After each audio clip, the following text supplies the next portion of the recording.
And welcome back once again. Turns out I'm not dead.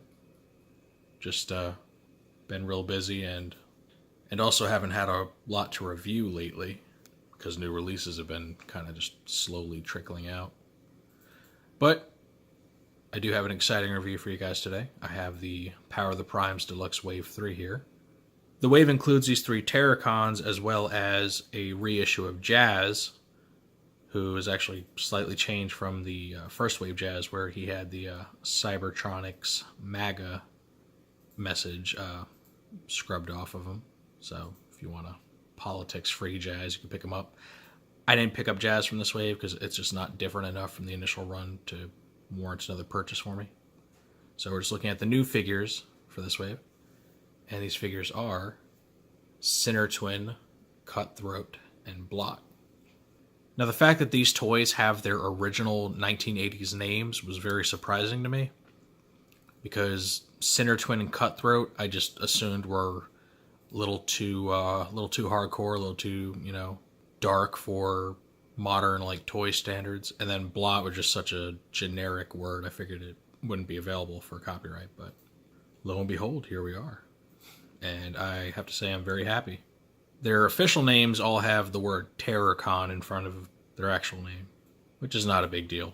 Personally, I'd rather them throw in some sort of prefix word than completely change a character's name for copyright.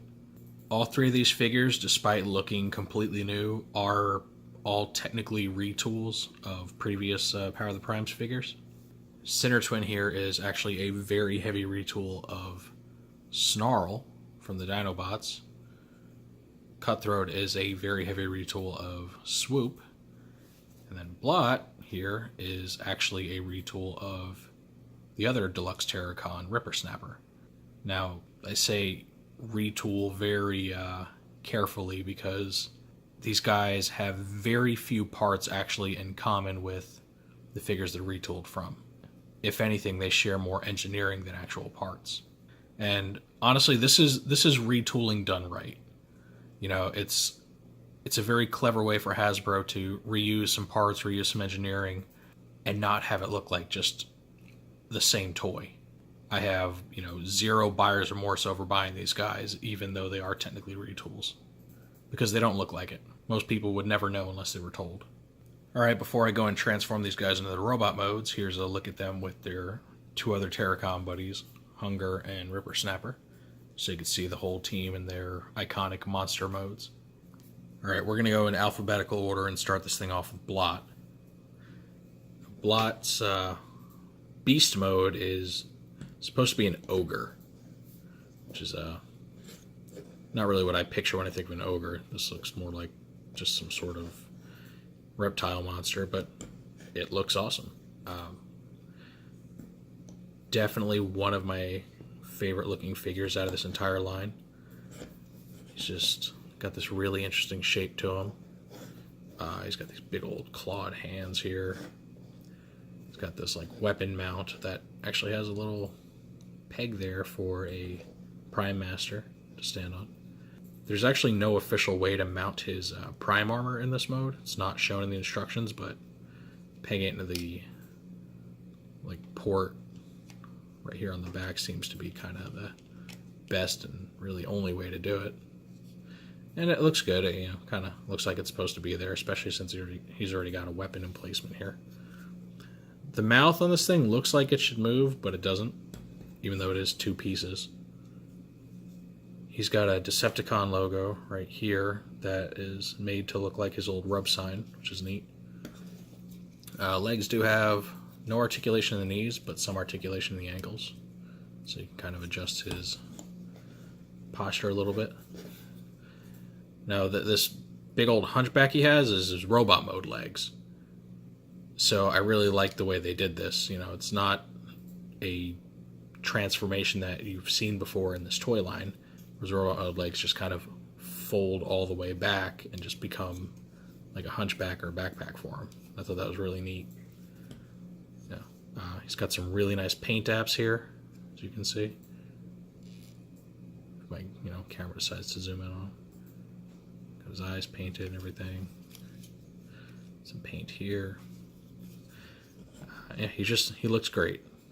This is really the quintessential version of this character so far. If you look at the original Blot toy, his beast mode is just ugly. And I don't mean because he's like an ugly monster, but I mean it just looks stupid.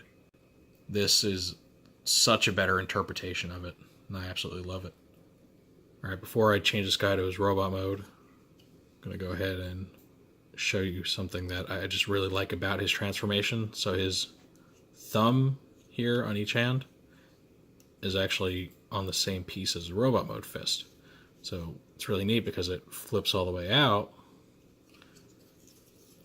and then basically just becomes like a third like claw on his forearm. Like it just reverses that little thumb claw there, and it's a really neat little idea. I love the way it turns out. It gives him really good looking hands in both robot and beast mode. So just wanted to kind of gush over that a little bit. I think it's an excellent idea on the design team's part. And here we have the robot mode. It's a very good looking robot. It's very sleek despite the, kind of backpack and the robot or the beast legs hanging off the side. He's just got a good silhouette to him. Doesn't look clunky. Shoulders and elbows are on ball joints, which, ball joints were a great thing. They really kind of set the standard for articulation, but I kind of wish Hasbro would kind of move away from them completely and just go to like hinges and swivels and everything to get basically the same effect, because the problem with ball joints is that they're dependent on friction. And this particular elbow doesn't have enough friction to hold up his prime armor gun. Just absolutely can't do it. Does well enough without the added weight. Still a little loose, but can hold. So, I'm sure tolerances will vary. Your figure might not have this loose elbow problem, but it's an issue that could be eliminated completely if they just move to the more robust joints that larger figures have. So this guy, just like Ripper Snapper, has a little fold down panel on his chest to allow you to connect his prime armor that way. So you just plug it into the little 5mm hole there. Press the thumbs against him. And it looks pretty good. Blends in with his body pretty well, so actually looks like, should be there. Doesn't look awkward or anything. He's got, in my opinion, a pretty ugly face, and I don't mean that to say that like it's a bad design. I mean, he's just kind of an ugly looking guy, but that's fine. Kind of put some variety in the Transformers. If they are a naturally occurring race of creatures, they should probably have some ugly people too. Something you might notice, if we can see there, he's got like, I don't know if that's paint spatter or an actual lack of paint on the visor on my copy. He's just kind of got that little mark on his visor, which is a shame. Wish my copy didn't have that, but it's not too noticeable, especially from a distance. But yeah, this guy is pretty great in my opinion. He's got a hip swivel there. He's got the usual leg and arm articulation that you come to expect from a Combiner Wars style Deluxe. Head obviously moves around on a ball joint pretty well. Oh, and something worth maybe take a look at that was pointed out by a fan, and I thought that was neat. If you flip up his little combiner peg here, there's actually all this sculpted detail on the back of the peg. I didn't notice that myself, but yeah, it's there. It's got like these little fans or something, so I'm not sure why they went through all the trouble of sculpting that in there, but it's appreciated. Definitely fleshes out the figure a lot more. But yeah, that's Blot, and definitely give this guy my thumbs up. I like him a lot. Here's Blot's character card. He's got him in his beast mode. Got his little back-mounted weapon firing off, and just he looks very cool. Like I mentioned, they got the word Terracon in front of their names, which is very fitting because that's what their team name is. And this is Onyx Blot. It's got the Onyx Prime symbol and everything. I think this might be my first Onyx card. I'm not sure. and he takes the form of a fire-breathing dragon. So that's pretty sweet. Alright, next up we have Cutthroat. And as I mentioned, he is a retool of Swoop, which you can mainly see in the robot mode arms here. Those are definitely the same. But yeah, he's a little more obvious than the others because they're both some sort of flying reptilian creature. So, pretty neat. His wings can flap. They can bend there, the joint. Oops, there goes that. They can swivel this way too, which is cool. Now his little prime armor is supposed to plug into these slots here, which having it plugged in does remove that like wing shoulder articulation. So it's up to you if you want to use that. One thing I find interesting is his little gun. They have it plug into the 5mm hole in one of the prime armor thumbs. So first time I've seen that utilized in such a way per the official instructions, so that's neat. Legs can move there. They don't have any sort of like knee articulation or anything. Oh, never mind. I'm a liar. Yes, they do. Alright, it's got like a pretty thick tail. It's got little pegs for a Prime Master to stand on, so you could have a guy like riding him. His mouth does open and close, and his head can go up and down like this. Now, unfortunately, this is as straight as his head gets. You can't get him like flying and looking straight out. Just it doesn't go that way, which is a shame because Swoop could do it. So pretty much have to always have him posed in a standing position, which is probably could have been avoided, but he looks good this way. I'm not complaining too much. This is how I would display him anyway. And yeah, he just looks very cool. He's some sort of bird monster. He just looks very menacing, like he's kind of scoping out his prey, waiting to strike. So yeah, definitely digging his beast mode. Here we've got Cutthroat's character card. And just like Blot, this is an Onyx card. You can see him flying through the air there. Looking pretty neat.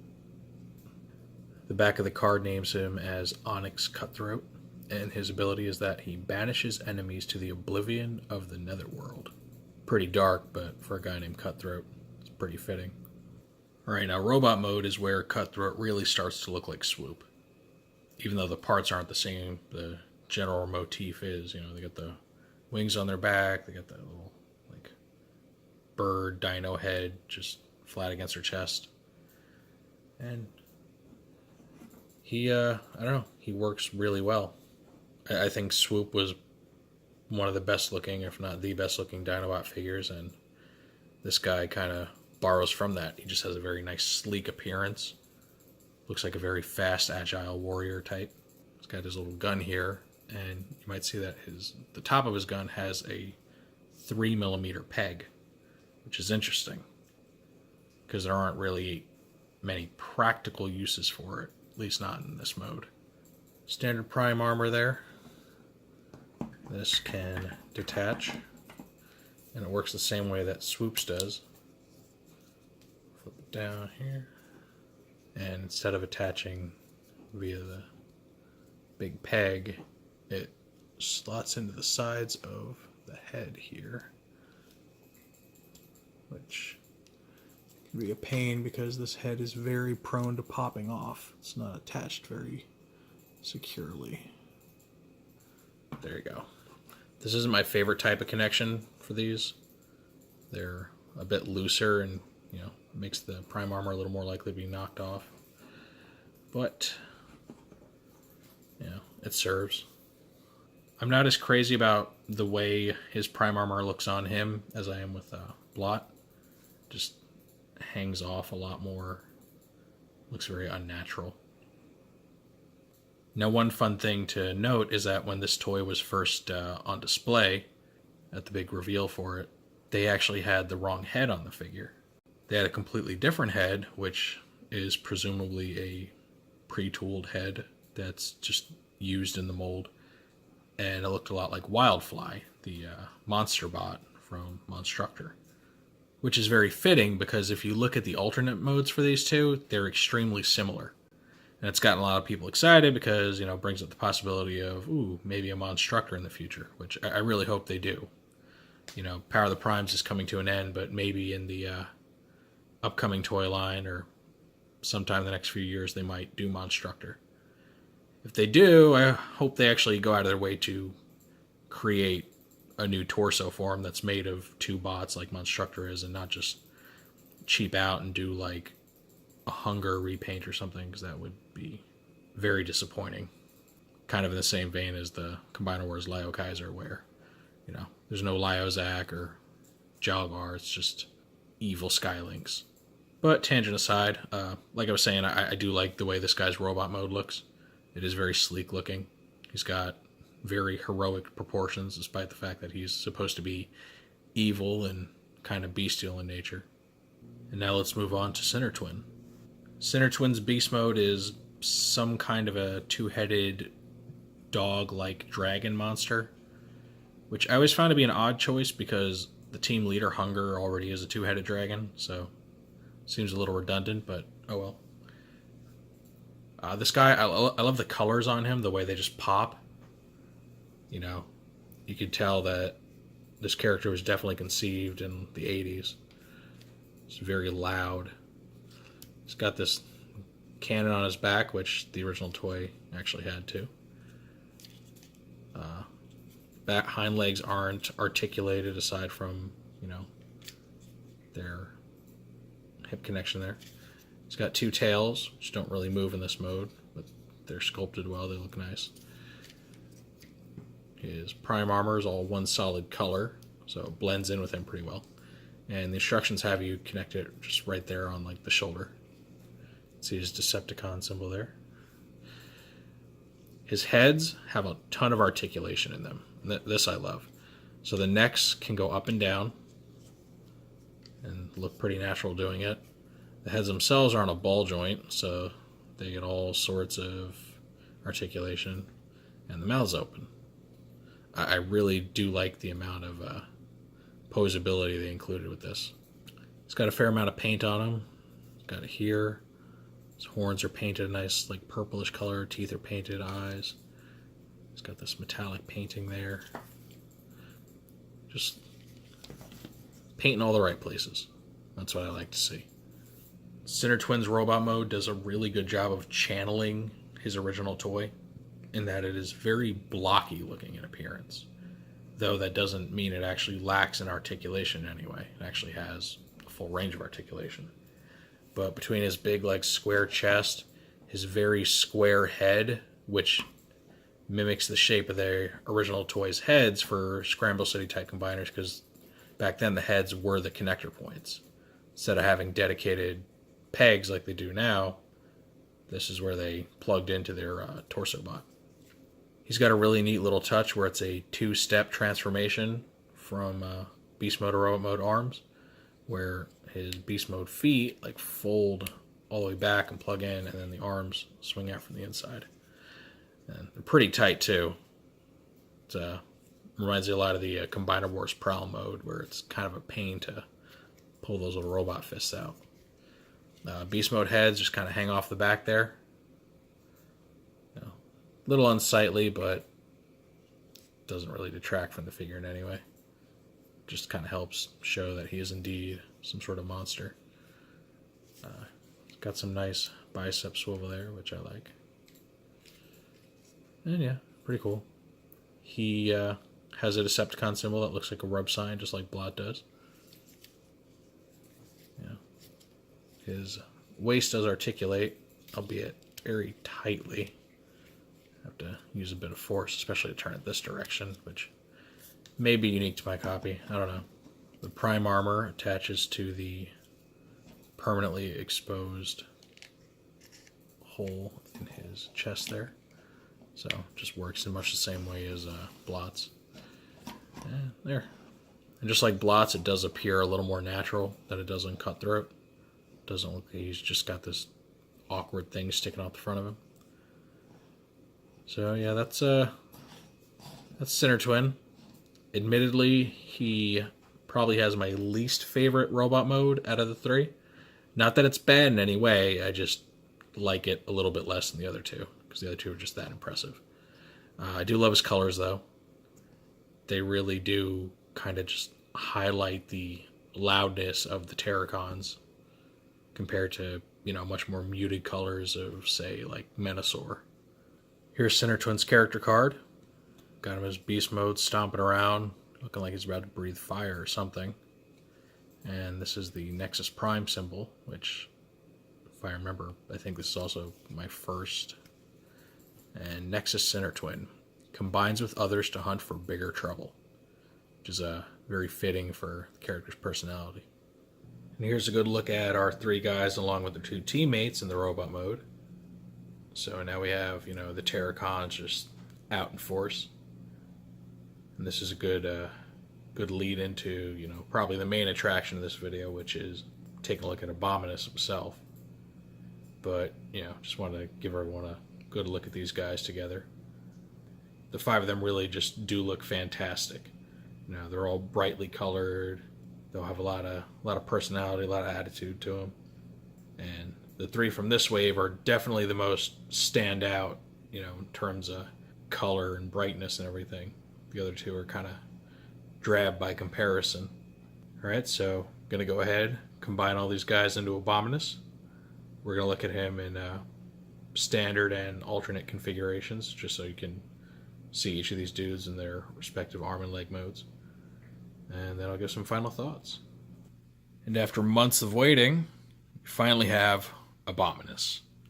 And I think out of every Combiner Wars, Power of the Primes Combiner, this guy has become my favorite. I absolutely love the way he looks. I love the ridiculously loud, bright colors all over him. Just makes him stand out. The aesthetic is great, proportions are great. He does fall short in the same way that every Power of the Primes Combiner does, in that he doesn't have any sort of dedicated weapon.